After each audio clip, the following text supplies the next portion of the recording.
Hello students, welcome to PP Savani Center for Excellence. My name is Dr. Shubham Kaushik and I'm Senior Biology Faculty at PP Savani Center for Excellence.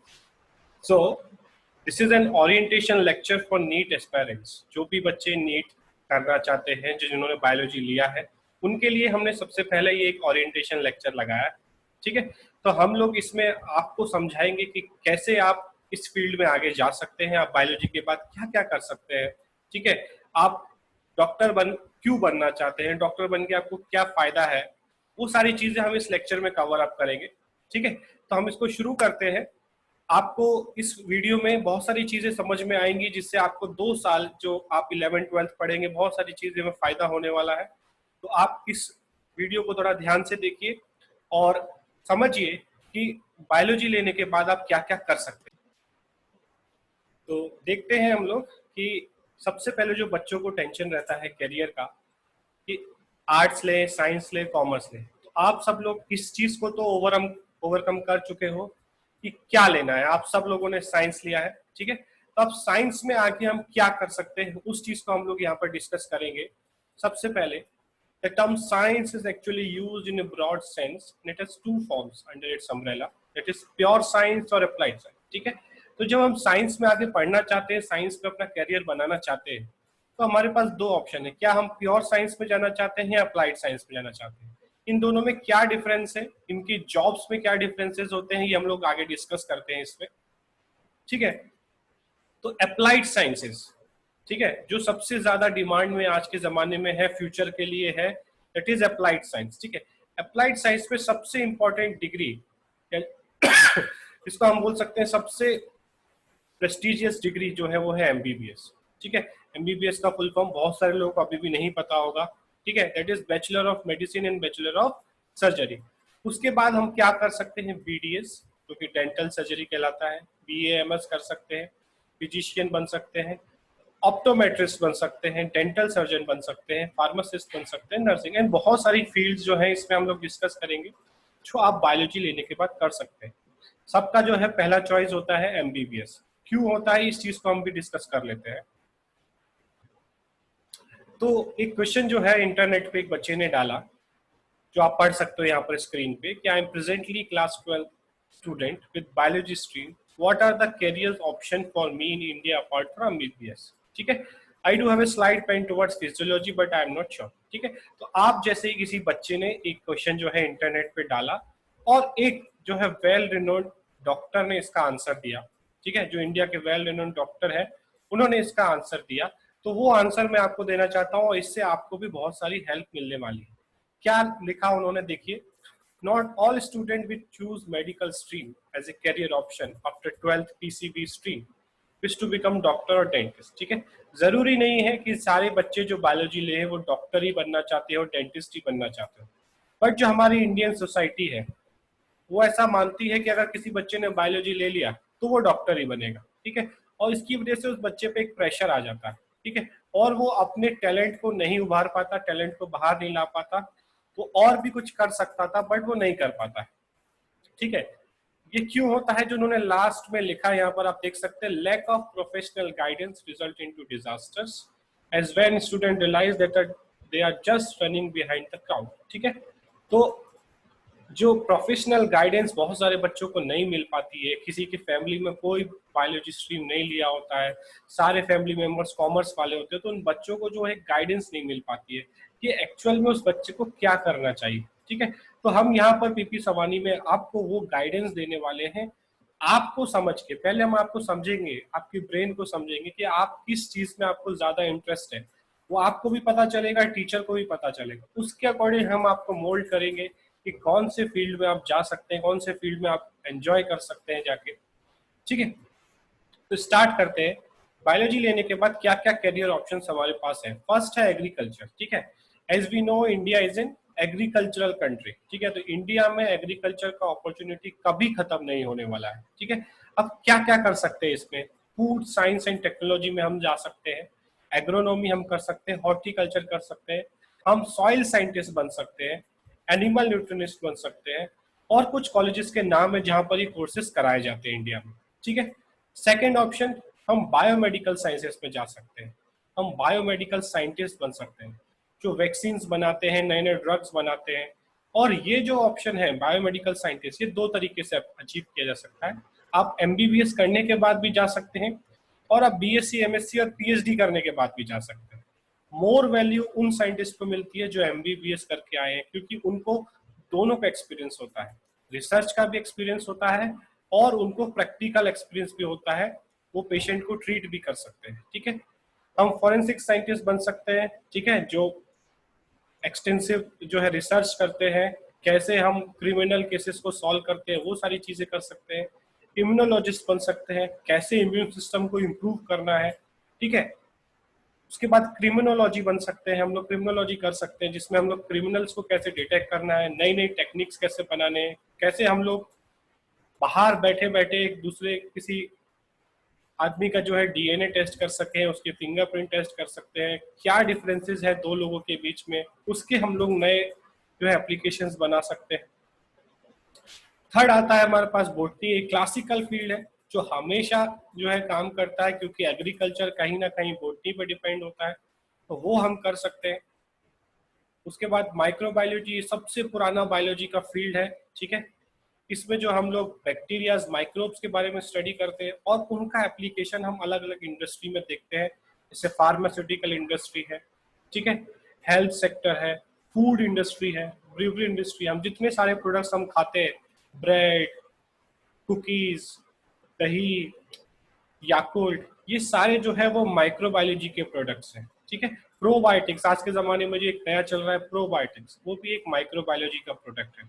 ठीक है, तो हम microbiologist बन सकते हैं। ये हम लोग क्लासिकल फील्ड बीएससी, एमएससी भी कर सकते हैं, और हम लोग डॉक्टर, एमबीबीएस करने के बाद भी माइक्रोबायोलॉजी फील्ड में जा सकते हैं। ठीक है, उसी तरीके से बायोकेमिस्ट्री, हम बायोकेमिस्ट्री में जो है मेडिकल साइंटिस्ट बन सकते हैं। वो आपके इंटरेस्ट के ऊपर है कि आपको किस में इंटरेस्ट आता है। एक बहुत इंपॉर्टेंट नेक्स्ट फील्ड है इन्वायरमेंटल साइंस। जैसे जैसे हम देख रहे हैं अर्थ में ह्यूमन एक्टिविटीज बढ़ रही है, इन्वायरमेंट बहुत अफेक्ट हो रहा है, तो बहुत सारे कंट्रीज इन्वायरमेंटल साइंटिस्ट को एक्वायर कर रहे हैं, इन्वायरमेंटल साइंटिस्ट को बना रहे हैं कि वो कैसे हम अपने इन्वायरमेंट को बचा सकते हैं। ठीक है, तो ये एक फ्यूचर के लिए बहुत इंपॉर्टेंट फील्ड है। उसके बाद जेनेटिक्स, ठीक है, बहुत सारी जेनेटिक डिजीजेज होती हैं, उनके लिए हम कैसे डिजीज को कैसे क्योर कर पाए, कैसे हम उनका ट्रीटमेंट बना सकते हैं, वो जो है हम जेनेटिक्स पढ़ के कर सकते हैं। उसके बाद बायो इन्फॉर्मेटिक्स, ये एक नया फील्ड है जिसमें हम कंप्यूटर और बायोलॉजी को मिक्स कर देते हैं। ठीक है, हम कंप्यूटर को यूज करके बायोलॉजी को स्टडी करते हैं, तो लेबोरेटरी वर्क नहीं होता इसमें। ठीक है, हमने डीएनए का सीक्वेंस निकाला, हम कंप्यूटर पे उससे स्टडी करेंगे, हम लेबोरेटरी में स्टडी नहीं करेंगे। ठीक है, तो ये एक इमर्जिंग फील्ड है जो आगे चल के बहुत ग्रो करने वाला है, तो ये आप कर सकते हैं। उसके बाद फिजियोलॉजी, ठीक है, आप फिजियोथेरेपिस्ट बन सकते हैं, बायोमेडिकल साइंटिस्ट बन सकते हैं इस फील्ड में, स्पोर्ट फिजियोलॉजिस्ट, ठीक है, जो बड़े बड़े जैसे क्रिकेट टीम है, फुटबॉल टीम है, उनके जो कोच होते हैं, फिजियोलॉजिस्ट जो होते हैं, वो उनका अर्निंग भी बहुत ज्यादा होता है, उनका डिमांड भी बहुत ज्यादा होता है, तो आप उस फील्ड में भी जा सकते हैं। ठीक है, उसके बाद मराइन बायोलॉजी, अगर किसी को मराइन बायोलॉजी में इंटरेस्ट है, उसको नए नए मराइन एनिमल्स के बारे में जानना है, तो वो एक्वाकल्चरिस्ट बन सकता है, फिशरी बायोलॉजिस्ट बन सकता है, इन्वायरमेंटल कंसल्टेंट बन सकता है। ठीक है, तो ये सारी चीजें जो है आप कर सकते हैं बायोलॉजी के बाद। ठीक है, उसके बाद लास्ट यहाँ पर हमारा आता है बायोटेक्नोलॉजी। ठीक है, आप देख रहे हैं यहाँ पर एक लेडी का फोटो है, यहाँ पर इनका नाम है ऋतुजा दिवेकर, डॉक्टर ऋतुजा दिवेकर, जो हम देखते हैं टीवी पे। एक अंबानी जो है, मुकेश अंबानी के बेटे, वो बहुत मोटे हुआ करते थे, और हमने अगले साल जब आईपीएल में उनको देखा तो वो एकदम पतले हो गए। तो ये डॉक्टर है जो उनका वेट लॉस कराए, उनको ट्रेन किया। तो बड़े बड़े लोग जो है, बड़े बड़े इंडस्ट्री वाले लोग जो है, बड़े बड़े बॉलीवुड सेलिब्रिटीज, हॉलीवुड सेलिब्रिटीज, वो सब इनको कांटेक्ट कर रहे हैं कि कैसे हमको भी आप फिट करिए, हमारा भी वेट लॉस कराइए। तो आप सोच सकते हैं कि जब इतने बड़े आदमी अप्रोच कर रहे हैं तो वो कितना पैसा देने को तैयार होंगे, कितना ये अर्न करती होंगी। ठीक है, तो कहीं ना कहीं आपका टैलेंट जो है आपको काम आएगा, आप फेमस भी होंगे, आप वेल्दी भी होंगे। ठीक है, उसके बाद आप बायोफिजिक्स में जा सकते हैं, अगर आपके पास फिजिक्स का नॉलेज है, फिजिक्स इंटरेस्ट है, बायो में भी इंटरेस्ट है, तो आप न्यूक्लियर मेडिकल बायोफिजिक्स बन सकते हैं, जो न्यूक्लियर साइंटिस्ट होते हैं। ठीक है, जो एक न्यूक्लियर प्लांट में काम कर रहे हैं, तो उनके बायोलॉजी पे क्या इफेक्ट आता है न्यूक्लियर रेडिएशंस का, कैसे न्यूक्लियर रेडिएशन को कम किया जाए, कैसे न्यूक्लियर वेस्ट को डिस्पोज किया जाए, ठीक है, वो सारी चीजें जो है हम इसमें कर सकते हैं।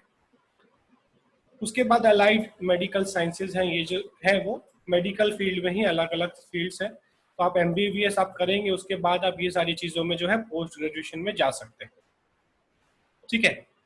उसके बाद जियोलॉजी आप कर सकते हैं, न्यूरो साइंस कर सकते हैं, बट इनके लिए आपको मोस्टली जो है एमबीबीएस के थ्रू जाना पड़ेगा। तो सबसे इंपॉर्टेंट क्वेश्चन आता है कि क्यों एमबीबीएस ही हम करें, ठीक है।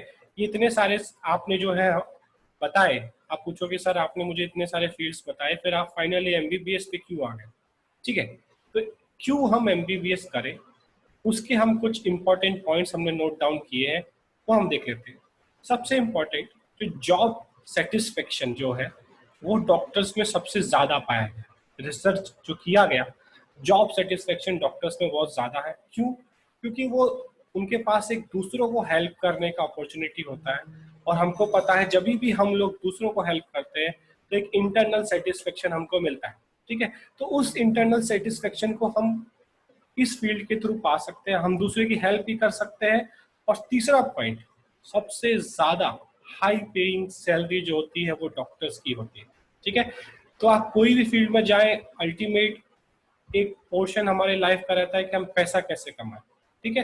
तो हाई पेइंग सैलरी जो है वो डॉक्टर्स की होती है। जैसे जैसे डॉक्टर्स ग्रो होते हैं उनका नाम होता है, उनका जो सैलरी है वो लाख्स में करोड़ में पहुंच जाता है। उसके बाद फोर्थ पॉइंट जो सबसे इंपॉर्टेंट है आज के टाइम में, दैट इज जॉब सिक्योरिटी, ठीक है। जॉब सिक्योरिटी मीन्स कहीं ऐसा ना हो कि कोई इन्वेंशन हो, कोई नया टेक्निक आए और आपकी जॉब चली जाए, ठीक है। अब अगर हम प्रेजेंट सिनेरियो की बात करें, डॉक्टर्स की सबसे ज्यादा डिमांड है। कोरोना वायरस आप देख रहे हैं दुनिया में फैल रहा है, और सबसे ज्यादा डिमांड जो है वो डॉक्टर्स की है, ठीक है। चाहे वो रिसर्च के फील्ड में हो या डॉक्टर में सर्जरी के फील्ड में हो, चाहे ऑपरेशंस के फील्ड में हो, डॉक्टर्स की डिमांड ज्यादा है। और जिस तरीके से ह्यूमन एक्टिविटीज बढ़ रही है, अर्थ में ज्यादा से ज्यादा प्रॉब्लम्स आने वाली हैं, ऐसी डिजीजेस और आने वाली हैं, तो उनसे लड़ने के लिए हमें डॉक्टर्स चाहिए, ठीक है। हो सकता है बहुत सारे ऐसे फील्ड है जो अब ऑनलाइन स्टार्ट हो जाए, ठीक है। जैसे कि मान लीजिए टीचिंग है, जैसे मैं कर रहा हूँ। अब मैं जब ऑफलाइन टीचिंग करता था तो मैं कुछ 50 बच्चों को पढ़ाता था, अब मैं ऑनलाइन टीचिंग करता हूँ तो मैं लाखों बच्चों को पढ़ा सकता हूँ। अब जो बच्चा अलग अलग टीचर से पढ़ता था वो एक ही टीचर से पढ़ सकता है, तो बाकी टीचर्स की जॉब चली गई, ठीक है। क्यों? क्योंकि नया इन्वेंशन हुआ, ऑनलाइन टीचिंग आया, तो नए टीचर्स की जॉब चली गई, ठीक है। बट डॉक्टर के केस में ऐसा कभी नहीं होगा कि ऑनलाइन मैंने सर्जरी कर दिया, ऑनलाइन मैंने ऑपरेशन कर दिया। तो डॉक्टर का डिमांड कभी खत्म नहीं होने वाला है, डॉक्टर का डिमांड हमेशा बढ़ने वाला है। तो ये पॉइंट्स हैं जो आपको समझाते हैं कि क्यों एमबीबीएस सबसे बेस्ट ऑप्शन है आपको बायोलॉजी के बाद। और लास्ट पॉइंट जो सबसे इंपॉर्टेंट है, अभी तक जितने भी हमने ऑप्शंस देखे, हम लोगों ने 16 ऑप्शंस देखे इससे पहले, वो सारे के सारे किए जा सकते हैं आफ्टर एमबीबीएस। अगर मान लिया आपको एग्रीकल्चर के फील्ड में कुछ करना है, आपने एमबीबीएस करना स्टार्ट कर दिया, थर्ड ईयर में आप पहुंचे, आपको लगा नहीं यार मुझे मजा नहीं आ रहा, मुझे तो एग्रीकल्चर के फील्ड में जाना है, तो आप एमबीबीएस करने के बाद जा सकते हैं। बट उल्टा कर सकते हैं क्या, आपने बीएससी एग्रीकल्चर कर लिया, उसके बाद आप बोले कि नहीं यार मुझे तो पेशेंट्स को ट्रीट करना है, मुझे डॉक्टर बनना है, तो बहुत इम्पॉसिबल काम है वो, ठीक है। तो एमबीबीएस करने के बाद आप जो है न्यूट्रिशन के फील्ड में जा सकते हैं, रिसर्च के फील्ड में जा सकते हैं, आप प्रोफेसर बन सकते हैं, आप प्रैक्टिसिंग डॉक्टर बन सकते हैं, ठीक है, आप इम्यूनोलॉजिस्ट बन सकते हैं। तो ये सबसे वेल इक्विप्ड फील्ड है जिसमें आप सेटिस्फाइड रहेंगे हमेशा, ठीक है। आगे चलते हैं, तो आप डॉक्टर बने कैसे, ठीक है। सबसे इंपॉर्टेंट, डॉक्टर बने कैसे। तो नीट का एग्जाम जो है नेशनल टेस्टिंग एजेंसी कराती है, ठीक है। वो जो नीट का एग्जाम है वो 720 मार्क्स का होता है। इसमें 3 सब्जेक्ट मेनली हमारे आते हैं, biology, physics and chemistry. Biology जो है वो 360 मार्क्स का होगा, फिजिक्स 180 मार्क्स का होगा, और केमिस्ट्री 180 मार्क्स का होगा, ठीक है। इसमें जो टोटल हमारा ऑप्शंस है, अगर हमने करेक्ट ऑप्शन दिया, एक क्वेश्चन का हमने सही आंसर दिया, 180 क्वेश्चंस होने वाले हैं। 180 क्वेश्चंस प्लस 4 करेक्ट आंसर के लिए, और -1 रॉन्ग आंसर के लिए। ठीक है, अब 720 मार्क्स हैं, ये सारे सब्जेक्ट्स हैं, इतने मार्क्स के हैं। हमको डॉक्टर बनने के लिए कितने मार्क्स चाहिए? ठीक है, 720 में से मैं कितने मार्क्स लाऊं, जनरल कैटेगरी में मैं कितने मार्क्स लाऊं, अगर मैं ओबीसी में हूं तो मैं कितने मार्क्स लाऊं, अगर मैं SC ST में आता हूं तो मैं कितने मार्क्स लाऊं कि मुझे जो है MBBS अच्छे कॉलेज में मिल जाए। तो वो हम लोग डिस्कस करते हैं आगे। ये यहाँ पर लिस्ट है गवर्नमेंट मेडिकल कॉलेज गुजरात के। ठीक है, जो सबसे मोस्ट प्रेस्टिजियस कॉलेज जो है गुजरात का, that is BJ medical college. ठीक है, और ये लास्ट ईयर का कट ऑफ यहाँ पे दिया हुआ है, आप देख सकते हैं। जो जनरल कैटेगरी का कट ऑफ है दैट इज 557 मार्क्स। मीन 720 में से अगर 557 आप सॉरी 557 अगर आपके आते हैं तो आप वो उस कॉलेज में जा सकते हैं। वही अगर SC कैटेगरी में है तो 440 मार्क्स में, ST में है तो 322 मार्क्स में, और जो इकोनॉमिकली बैकवर्ड या फिर हम जिसको बोलते हैं जनरल कैटेगरी में रह के जो इकोनॉमिकली जो है पुअर लोग हैं उनके लिए 480 मार्क्स। ठीक है, EWS भी बोलते हैं आजकल इसको, तो EWS कोटे में जो है इसमें इतने मार्क्स हमको लाने। अब ये डिफरेंट डिफरेंट गवर्नमेंट कॉलेजेस है। अब हम गवर्नमेंट कॉलेज में क्यों जाए? गवर्नमेंट कॉलेज का एक नॉमिनल फीस होता है। ठीक है, 10,000 20,000 पूरे साल का। ठीक है, जब कॉलेज स्कूल में भी उससे ज्यादा फीस पे कर रहे हैं। ठीक है, बट गवर्नमेंट कॉलेज में आप MBBS जो है 10-20 हजार रुपए फीस होगी, उसमें भी अच्छे बच्चों को स्कॉलरशिप मिलती है। आगे चलते हैं इसमें, ये और है कॉलेजेस जो डेंटल कॉलेजेस है। ठीक है, अहमदाबाद में गवर्नमेंट डेंटल कॉलेज है, और ओपन कैटेगरी में 370 मार्क्स अगर आपके आते हैं तो आप इसमें जा सकते हैं। ठीक है, अलग अलग कैटेगरीज के यहाँ पे मार्क्स दिए हुए हैं, आप देख सकते हैं। ये तीनों जो है वो डेंटल कॉलेजेस की लिस्ट है। अगर आपको डेंटिस्ट बनना है तो आपको इसको टारगेट करना पड़ेगा। उसके बाद आते हैं सेमी गवर्नमेंट मेडिकल कॉलेजेस। ठीक है, अब सेमी गवर्नमेंट मेडिकल कॉलेज में थोड़े कम मार्क्स में सिलेक्शन हो जाता है, जैसे कि अहमदाबाद सेमी गवर्नमेंट कॉलेज है 460 मार्क्स। ठीक है, जैसे वडोदरा में है 453 मार्क्स। अब इसका फायदा और नुकसान क्या है? कम मार्क्स में सिलेक्शन हो रहा है, ये फायदा है। नुकसान क्या है? इसका फी जो है वो 8 to 10 lakhs पर ईयर होता है।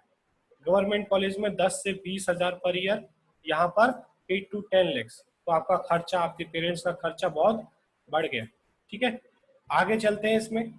ये और कुछ सेमी गवर्नमेंट कॉलेज की लिस्ट है। ठीक है, ये जो है सूरत सेमी गवर्नमेंट, इसको स्मीमर भी बोलते हैं। ये लास्ट ईयर 415 मार्क्स पे जनरल कैटेगरी में आपको सीट मिल गया था। ठीक है, उसके बाद चलते हैं हम प्राइवेट मेडिकल कॉलेज में। आप देख सकते हैं मार्क्स बहुत कम मार्क्स में जो है आपको MBBS मिल जाएगा। तो कैटेगरी में है तो और कम मार्क्स में आपको MBBS मिल जाएगा, बट फीस जो है वो बहुत ज्यादा बढ़ जाती है। एक साल का फीस 30-40 लाख 1 करोड़ तक हो सकता है। ठीक है, तो इतना क्या आप अफोर्ड कर सकते हैं? अगर नहीं कर सकते तो आपको ज्यादा मार्क्स लाके कैसे भी करके गवर्नमेंट या सेमी गवर्नमेंट कॉलेज में पहुंचना है। और उनके फायदे और भी होते हैं। बेटर जो है आपको रिस्पेक्ट मिलता है अगर आप गवर्नमेंट कॉलेज से पास आउट है। आपको फॉरेन में पोस्ट ग्रेजुएशन करने के लिए इजी हो जाता है। तो बहुत सारे फायदा है गवर्नमेंट कॉलेज से पढ़ने के। ठीक है, अब आपके दिमाग में क्वेश्चन जो नया आ रहा होगा वो कि क्या हम CFE में एडमिशन क्यों लें? ठीक है, तो उसको हम लोग यहाँ पर एक्सप्लेन करते हैं। सबसे इम्पोर्टेंट जो पॉइंट है यहाँ पर कि CFE में हम लोग एक कॉम्बो प्रोग्राम चलाते हैं स्कूल और कोचिंग का, जिसकी वजह से जो सबसे इम्पोर्टेंट चीज है हमारी लाइफ में, टाइम, बहुत सारा टाइम सेव होता है। ठीक है, अब बहुत सारा टाइम सेव होता है तो बच्चा ज्यादा से ज्यादा टाइम सेल्फ स्टडी में दे पाता है। अगर आप बेसिक अगर समझे, अगर कोई स्कूल जाता है सुबह 7 से 2 स्कूल जाता है और शाम को किसी कोचिंग में जाता है, 2 बजे वो स्कूल से लौट के आएगा, 2-2:30 बजे वो लौट के आएगा, खाना खाएगा, 3-3:30 बजे कोचिंग स्टार्ट हो जाएगी। 3:30 बजे वो कोचिंग जाएगा, 8:30 बजे लौट के आएगा। उसकी बॉडी में इतना एनर्जी होगा ही नहीं कि वो अब कुछ सेल्फ स्टडी कर सके। ठीक है, उसके पूरा दिन अपना सिर्फ क्लास अटेंड करने में वेस्ट कर दिया, उसने सेल्फ स्टडी जैसा कुछ किया ही नहीं। ठीक है, बट यहाँ पर हम आपको 72 में सारी चीजें जो है हम आपको डिस्कस कर देंगे। ठीक है, तो आपको जो है इसमें बहुत फायदा मिलेगा। तीसरी चीज, यहाँ पे हमको एक्सपीरियंस फैकल्टीज हैं CFE में जो अलग अलग बेटर टेक्निक से, इनोवेटिव स्टाइल से जो पढ़ाते हैं, जिससे आपको बहुत इजीली कॉन्सेप्ट समझ में आ जाए। ठीक है, उसके बाद हमारे पास ऑनलाइन एंड ऑफलाइन दोनों के ऑप्शंस हैं। ठीक है, आप एप्लीकेशन के थ्रू ऑनलाइन पढ़ सकते हैं और आप हमारे ऑफलाइन क्लासेस में ज्वाइन कर सकते हैं विद सेम फैकल्टीज। ये इंपॉर्टेंट पॉइंट है। आप जैसे कि ऑनलाइन क्लासेस आजकल चल रहे हैं, ठीक है, आप नेट पे जाते हैं, बहुत सारे ऑनलाइन क्लासेस हैं, बट क्या वो आपको ऑफलाइन में वही टीचर पढ़ाएगा? नहीं पढ़ाएगा। और क्या गारंटी है कि वही टीचर्स कल भी आपको पढ़ाएगा? कोई गारंटी नहीं है। यहाँ पे आप हमको गारंटी देते हैं कि आप ऑनलाइन पढ़िए, ऑफलाइन पढ़िए, अब 2 महीने ऑनलाइन पढ़ने के बाद ऑफलाइन में कन्वर्ट होंगे, तो जो ऑनलाइन में टीचर पढ़ा रहा था वही आपको ऑफलाइन में पढ़ाएगा। ये आपको कहीं और नहीं मिलेगा। उसके बाद हमारा जो रिजल्ट है, बहुत हाई परसेंटेज में हमारे स्टूडेंट सेलेक्ट हुए हैं नीट एग्जाम्स पे और जेईई एग्जाम्स पे। क्यों? क्योंकि हम ईच एंड एवरी स्टूडेंट पे पर्सनल अटेंशन देते हैं। अगर कोई बच्चा वीक है तो उसको उस तरीके से पढ़ाते हैं कि वो धीरे धीरे कोप अप करे। हम बाकी कोचिंग्स में क्या होता है, वो सिर्फ ऊपर के बच्चों को टारगेट करते हैं, अच्छे बच्चों को पढ़ाते हैं, क्योंकि उनको सिर्फ जो है अपना पब्लिसिटी करना होता है। हम जो है ईच एंड एवरी स्टूडेंट को जो है इक्वल गाइडेंस देते हैं, जिससे मैक्सिमम सिलेक्शन हमारे यहाँ से होता है। ठीक है, तो ये हमारे 2019 का रिजल्ट है। अभी आपने कॉलेजेस की लिस्ट देखी थी, सबसे ऊपर था बीजे मेडिकल कॉलेज। तो आप देख सकते हैं कितने सारे बच्चे जो है हमारे last year BJ medical college में सेलेक्ट हुए और वो अभी वहाँ पर एमबीबीएस की पढ़ाई कर रहे हैं। उसके बाद वडोदरा मेडिकल कॉलेज जो सेकेंड नंबर पे आता है गुजरात में, सूरत सिविल कॉलेज जो थर्ड नंबर पे आता है। इसी तरीके से ये सारे प्रेस्टिजियस कॉलेजेस जो है जहाँ पर हमारे बच्चे पढ़ रहे हैं, आप इनसे भी जो है कनेक्ट कर सकते हैं, उनसे गाइडेंस ले सकते हैं। ठीक है, तो ये जो है आपको मोटिवेट करेगा डॉक्टर बनने के लिए। ठीक है, उसके बाद हमारा एक एप्लीकेशन है PP Savani centre for excellence का, जिससे आप ऑनलाइन पढ़ सकते हैं। बहुत सारे बच्चे हमारे साथ जुड़ चुके हैं, हजारों बच्चे इस समय ऑनलाइन लेक्चर्स देख रहे हैं, पढ़ रहे हैं, तो आप ऑनलाइन भी हमसे जुड़ सकते हैं। ठीक है, तो फाइनली मैं यहाँ पर इस वीडियो को खत्म करूंगा by simple quote by Albert Einstein, I have no special talent, I am only passionately curious. ठीक है, तो ये आइंस्टीन ने बोला था, अगर आपको कोई चीज करनी है, हो सकता है आपको लगे कि नहीं मुझे बायोलॉजी नहीं आता, 9th-10th में नहीं समझ में आया था, फिजिक्स केमिस्ट्री में मैं बहुत वीक हूँ, कोई दिक्कत नहीं है। आप में अंदर कोई स्पेशल टैलेंट नहीं है, कोई दिक्कत नहीं है। आपको सिर्फ पैशनेटली उस चीज के लिए क्यूरियस हो जाना है। मुझे तो डॉक्टर बनना है, और सारे रास्ते अपने आप खुलते जाएंगे।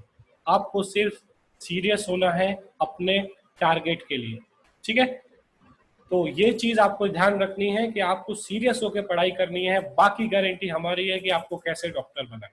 ठीक है, तो यहाँ इसके बाद हम लोग जो है सब्जेक्ट वीडियो स्टार्ट करेंगे। आप एक एक वीडियो को देखिए, समझिए, डाउट पूछिए, और इसी तरीके से जो हम 2 साल मेहनत लगा के पढ़ेंगे तो हम जरूर बीजे मेडिकल में एडमिशन पाएंगे। Thank you and once again welcome to PP Savani centre for excellence.